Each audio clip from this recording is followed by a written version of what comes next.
as you may know, literally, it means seat or throne. And that's N-E, not W-N. And it's ultimately a reference to the fact that the primary purpose of asana was to prepare our bodies for meditation. So we're going to start by talking about what in our tradition we would say are the four primary purposes of asana. And we'll talk more about these as the series progresses, but I'll invite you to keep these in mind even as we're working on our practice. First purpose behind asana has to do with the fact that the yogis realize that when our mind is agitated, okay, Michael can spell. I used to be an English teacher. You can see why I quit.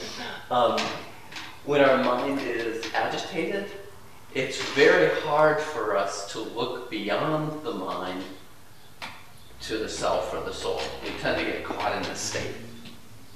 When we're caught up in the drama of our life, it's very hard to step back and remember the divine. In turn, when our body is in discomfort or when it's restless, it is very hard to calm our minds. So the first purpose of asana is to make our body a little more calm and a little more easeful so that our mind can become a little more calm and a little more easeful so that we can look beyond the mind to the Purusha.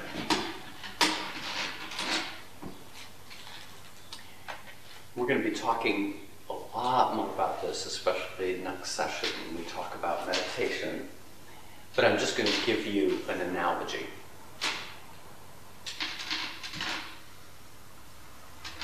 We're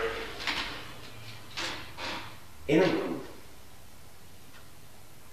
with our spunky pet dog. And if the room is agitated and noisy, the dog starts to bark and gets irritated. And this makes it really hard for us to experience peace. Right? If we can calm down kind of the cacophony, the craziness of our room, and get the dog just a little more calm, then we can start to experience the peace that's inside of us. Now, obviously, the dog is still going to occasionally bark. We're not necessarily going to make the dog completely still or completely quiet. It's a dog's nature to occasionally bark. The yogic view is that the mind is the same, and we're going to talk more about this.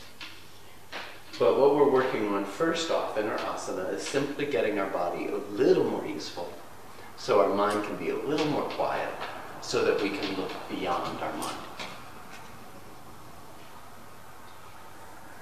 Now, it's important for us to stay in touch with the fact that this is all a relative thing, and it's all a transient thing.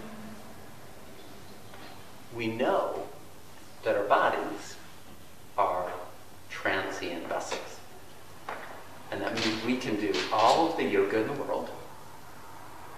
We can follow the optimal perfect diet, and our bodies are still eventually going to develop aches and pains, and they're still occasionally going to get sick, and they are eventually going to shuffle off.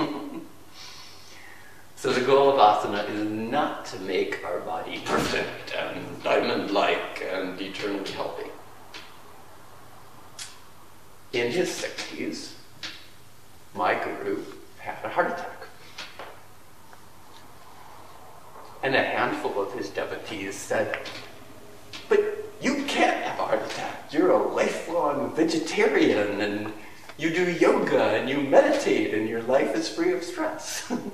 How could you have a heart attack?" And he said, "It's a body. It's a human body. These things happen. They wear down. It's going to happen." and eventually this body's going to die. Why? Because it's property. It's transient. The cute continuation of that was, then his doctor said, oh, you have high blood pressure, here's a prescription. A number of his devotees said, well, surely you're not going to take that prescription. You'll do an Ayurvedic remedy, or some traditional Indian, you'll do a special form of pranayama that will lower your blood pressure. And he said, no, I'm going to take the blood pressure medication. He said, I'm a Swami because God made me a Swami. This person's a doctor because God made him a doctor. This chemist in a lab developed this pill because God made him a chemist. Yeah, it's all God. And certainly that scientist who came up with this prescription, every bit as much a God as an Ayurvedic physician or a naturopath. He said, that's all God.